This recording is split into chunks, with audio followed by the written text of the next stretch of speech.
C'est toujours avec beaucoup de plaisir que je vous retrouve dans votre magazine de l'innovation agricole, Terre et Progrès, une émission produite par le Fonds interprofessionnel pour la recherche et le conseil agricole, FIRCA.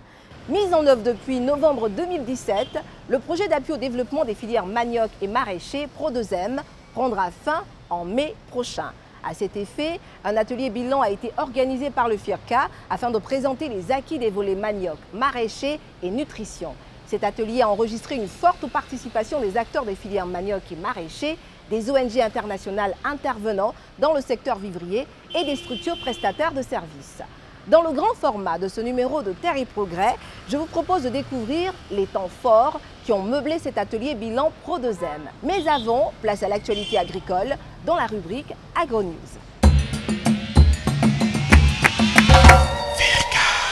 Le FIRCA présente le bilan du Pro2M à Yamoussoukro. Du 8 au 11 avril 2025, s'est tenu à Yamoussoukro l'atelier de mise en œuvre du projet d'appui au développement des filières manioc et maraîcher Pro2M, présidé par le ministère d'État, ministère de l'Agriculture, du Développement rural et des productions vivrières Méminader PV, en présence de la délégation de l'Union européenne en Côte d'Ivoire, de la cellule de coordination de la coopération Côte d'Ivoire, Union européenne, CCCCI-UE, et du FIRCA, structure de mise en œuvre du Pro2M. La cérémonie d'ouverture a été meublée par 3 allocutions. La première, délivrée par M. Ndiaye Oumar, directeur exécutif du FIRCA, a rappelé quelques acquis du Pro2M.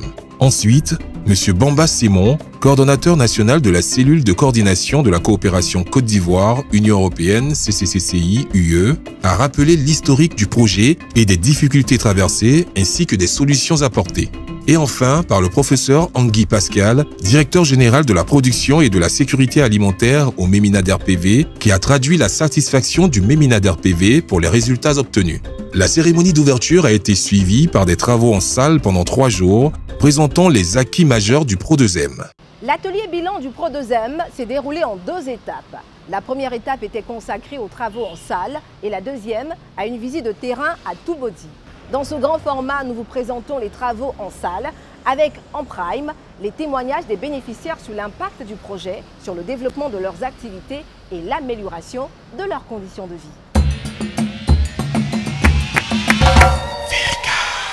Pro2M, bilan positif après 7 ans de mise en œuvre.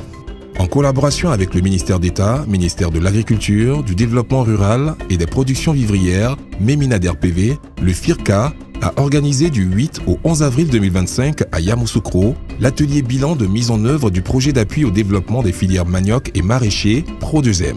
Cette importante cérémonie, qui a réuni environ 80 participants, composée de bénéficiaires et de structures parties prenantes, s'est déroulée en présence de la délégation de l'Union européenne en Côte d'Ivoire et de la cellule de coordination de la coopération Côte d'Ivoire-Union européenne, CCCCI-UE. La première présentation faite par M. Gondo Emmanuel, coordonnateur du Pro2M, a fait le point des acquis généraux du projet portant sur les volets manioc, maraîcher, nutrition, communication et financier. Des résultats saillants obtenus sur les sites réhabilités et aménagés de production de légumes ont été présentés par M. Berry Bidjo, assistant génie rural. Plus de 9000 tonnes de légumes ont été produits sur ces sites, dont une partie a profité aux cantines scolaires. Au niveau des cantines scolaires, il y a le programme d'alimentation scolaire et celui de la pérennisation des cantines scolaires. Et déjà, à ce titre, dans notre DRENA, nous faisions mains et pieds aux côtés des communautés pour accompagner les cantines scolaires en matière de vivre communautaire. Nous avons, les jours passés, souligné les difficultés qui sont liées à cela. Parce que les terres, les parcelles cultivables sont rares du fait de l'orpaillage et des conflits perpétuels qui sont entre les éleveurs et les agriculteurs. Et donc nous attendions d'autres bonnes volontés ou d'autres mécanismes pour pouvoir approvisionner nos cantines en ville scolaire. Et c'est par bonheur que nous avons accueilli le projet du FIRCA au niveau de notre DRENA. Quant au volet production, mécanisation et transformation du manioc, des présentations ont été faites par M. Kwaku Amani, coordonnateur adjoint du projet, expert manioc, et M. Bakayoko Namori, assistant transformation. Au total, plus de 6000 hectares ont été emblavés avec les boutures améliorées, permettant à plus de 6400 producteurs de récolter 217 910 tonnes de manioc frais, avec des rendements paysans de 25 à 30 tonnes par hectare, contre une moyenne nationale inférieure à 10 tonnes. Bon, quand nous avons planté le manioc, vraiment, ça a bien reçu. Ça a très bien reçu. Sur 1 hectare, nous avons eu 30 480 tonnes. Vraiment, c'était notre première fois de voir manioc comme ça. Mais quand les boutiques sont venus, les gens se moquaient de nous. Pour dire c'est quelles boutiques qui sont petits, est-ce que ça peut pousser? Mais j'ai dit à mes femmes, ce que FIRCA a donné, les boutiques sont quittées au loin. Il ne peut pas nous donner ce qui n'est pas bon. Chaque matin, on a versé les boutiques, chaque femme a versé pour elle. Chaque matin, on arrose. Et puis, on prend pour aller planter. Mais quand on a planté, les gens passaient dans nos champs et disaient, mais c'est quel manioc ils sont coucou comme ça? Est-ce que ça, là, ça peut donner quelque chose? Mais les jours, on allait récolter, tout le monde était étonné. Quand FIRCA venait nous appuyer, on était au nombre de 85 personnes, 84 femmes, 1 garçon. Mais présentement, nous sommes 482 personnes, 12 garçons, 430 femmes. Et présentement, avant nous, on faisait 5 hectares, 6 hectares. Mais en 2024, nous avons fait 114 hectares de manioc. Afin de réduire la pénibilité des travaux de préparation des parcelles de production de manioc, 4 centres de prestation des services agricoles mécanisés, CPSAM, ont été installés à Yamoussoukro, Toumoudi, Boaké et Boiflé. Depuis leur installation en juin 2022, plus de 7800 hectares ont été travaillés pour la culture du manioc principalement.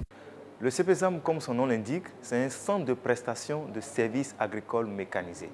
Donc aujourd'hui, nous sommes tous confrontés à la problématique de la rareté de la main-d'œuvre et des difficultés, la pénibilité du travail agricole. Donc ces centres permettent d'avoir la productivité à travers la modernisation et la mécanisation des opérations de préparation des sols, de récolte et de transport de la production vers les zones de transformation. Nous avons été accompagnés avec 2 tracteurs, une charrue, un pulvériseur, une sous-soleuse et toute une batterie d'accompagnement administratif. À la fin, à l'atelier bilan aujourd'hui, ces tracteurs sont toujours opérationnels, mais aussi nous avons acquis d'autres équipements complémentaires pour augmenter nos capacités de prestation, mais aussi nous envisageons acquérir, dont la procédure d'acquisition est en cours aujourd'hui, pour dire que les CPSAM sont viables et continuent de fonctionner et continueront de fonctionner après l'exécution du projet. Concernant le volet transformation, 61 unités artisanales et 6 unités semi-industrielles ont vu leurs capacités techniques et matérielles renforcées avec l'octroi de semouleurs, broyeurs, émoteurs, essoreurs, groupes électrogènes, séchoirs et la formation des groupements bénéficiaires sur les bonnes pratiques d'hygiène et de fabrication. Dans le cadre du Pro2M par le FIRCA, et nous avons bénéficié en termes d'équipement, de broyeurs, de moteurs, de fours et de petits équipements de cuisine, de cuisson. Sans oublier que nous avons reçu un camion de 5 tonnes. J'avoue que ces équipements nous ont beaucoup aidés. Il faut dire que les unités semi-industrielles, qui sont pour la plupart des unités, j'allais dire individuelles, ayant bénéficié de l'appui du FIRCA, sont devenues comme des unités de référence dans nos zones. Au terme de l'atelier, des recommandations ont été faites afin de pérenniser les acquis du Pro2M. Pour de futurs projets d'appui aux filières vivrières en Côte d'Ivoire, en particulier les filières maraîchers et manioc. Parmi ces recommandations, on peut citer entre autres la modernisation des pratiques agricoles, la valorisation, l'attractivité du secteur vivrier, la digitalisation et l'accès au marché. 17 millions d'euros, soit 11 151 269 000 francs CFA, c'est le coût du financement de l'Union européenne sous forme de subventions dont a bénéficié le FIRCA pour la mise en œuvre du Pro2M qui existe dans 21 régions de la Côte d'Ivoire. Le Pro2M a touché plus de 9 300 bénéficiaires, dont 48% de femmes, qui ont vu leur capacité de production et de transformation être renforcée avec l'introduction de plusieurs innovations, réduisant ainsi la charge de travail et améliorant leurs conditions de vie. Terre et Progrès, c'est fini pour aujourd'hui. Ne bougez surtout pas, retrouvez tout de suite Fircana pour la rubrique Le saviez-vous.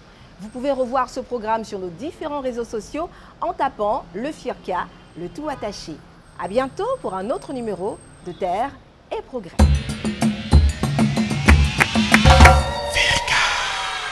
Bienvenue chers téléspectateurs, je suis Fircana. Saviez-vous qu'il existe plusieurs couleurs de poivre? Cette épice célèbre dans la cuisine mondiale et la médecine traditionnelle en Afrique existe en 4 couleurs. On parle de poivre vert, rouge, blanc et noir. Provenant toutes de la même variété, le Piper nigrum, ces couleurs de poivre sont obtenues par récolte et traitement à différents stades de maturité.